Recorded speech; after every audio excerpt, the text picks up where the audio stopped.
आज हा भव्य दिव्य मोर्चा या ठिकाणी संपन्न होत असताना या कार्यक्रमाच्या मोर्चाच्या निमित्तानं अनेक मान्यवर या ठिकाणी उपस्थित आहेत आणि विशेषतः खऱ्या अर्थानं ज्यांनी या मोर्चाची सुरुवात नाशिक मधनं त्या ठिकाणी केली असे तरुणांचे आशास्थान लक्कीभाऊ जाधव आणि उपस्थित जे आज तागायत जो न्यायालयीन लढा लढताय ते आमचे सहकारी मित्र डॉक्टर संतोषजी सुपे असतील, आमच्या बाबळे मॅडम असतील, त्या ठिकाणी लेंगे साहेब असतील, या सर्वांना मनापासून धन्यवाद देतो।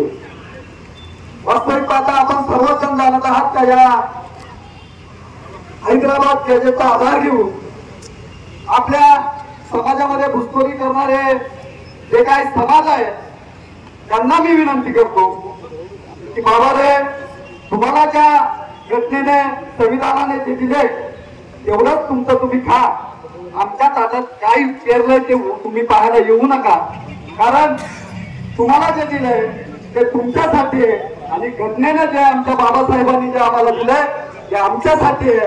तुम्ही आमच्यात येऊन अधिकदा त्रास करू नका, अन्यथा त्रास केला तर हा आदिवासी समाज योग्य वेळेला योग्य तो निकाल तुमच्यासाठी देईल।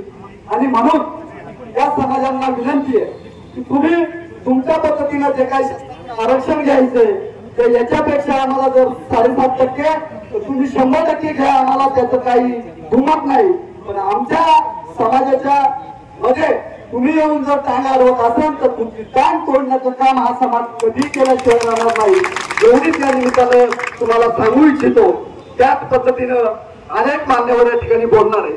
समाज बांधवांना विनंती आहे की आपण या देशाचे मूळ मालक आहे, आपण जलसंजीव जमीन निसर्गावर जगणारी सर्व मंडळी आहात। मला आज असं वाटतंय, आम्ही मगाशीच बोलत होतो लक्कीभाऊ जाधव आम्ही की कालपर्यंत पाऊस होता, परंतु या शासनाला हा निसर्ग सांगू इच्छितोय की बाबा या आदिवासी हा मूळचा मालक आहे आणि हे आयरी गायरी काय त्याच्यात येऊ देऊ नका। त्या पावसाने सुद्धा आज आपला या ठिकाणी पाऊस थांबवलेला आहे, हे निसर्गाला कळलं।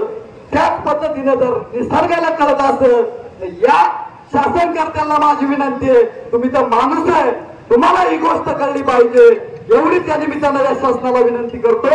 आपला सर्वांचा अधिकचा वेळ घेऊ इच्छित नाही, आपण सर्वच जण उन्हामध्ये आलात, एवढ्या बहुसंख्येने आलात, मी मनापासून माझ्या समाज बांधवांचं या ठिकाणी ऋण व्यक्त करेन, आभार मानेन की ज्या ज्या वेळेस डॉक्टर साहेब तुम्ही कोर्टातली लढाई लढा, पण ज्यावेळेस रस्त्यात उतरायची वेळ येईल ना, आम्ही सर्व मंडळी लक्कीभाऊ आम्ही सुद्धा तुमच्या बरोबर आहे, काळजी करू नका, आम्ही सुद्धा ज्या ज्या ठिकाणी तलवार नाही भाला नाही दगडे घेऊन येऊ। आणि दगड्यांचा फटका कसा आहे तो या शासनाला माहित नाही। एक वेळ उलगुलान ज्या माझ्या राघोजी भांगरेंनी केलं त्याच पद्धतीने आपल्याला सुद्धा या भविष्याच्या काळामध्ये करावा लागेल। आणि माझ्या तरुण सहकार्यांना विनंती आहे, बाबा रे, शिक्षण घेऊन कोर्टाची लढाई लढण्यासाठी तुम्ही सज्ज व्हा, रस्त्यावरची लढाई लढण्यासाठी आम्ही सर्व मंडळी आहोत। आम्ही पक्षीय भेद बाजूला करून समाजासाठी रक्त वाकण्याची गरज पडली तर ते नक्कीच वाकू, एवढीच या निमित्ताने आपल्याला विनंती करतो। आपला सर्वांचा अधिकचा वेळ न घेता या ठिकाणी पोलीस बांधव माझे आहेत, आपल्या विनंतीला मान देऊन जे सहकार्य तुम्ही केलं त्या सहकार्याबद्दल तुमचा सुद्धा मनापासून आभार मानतो। जे काही पत्रकार बांधव आहेत त्यांनी सुद्धा बहुसंख्येने या ठिकाणी आम्हाला मदत केली, त्यांचा सुद्धा मनापासून आभार मानतो।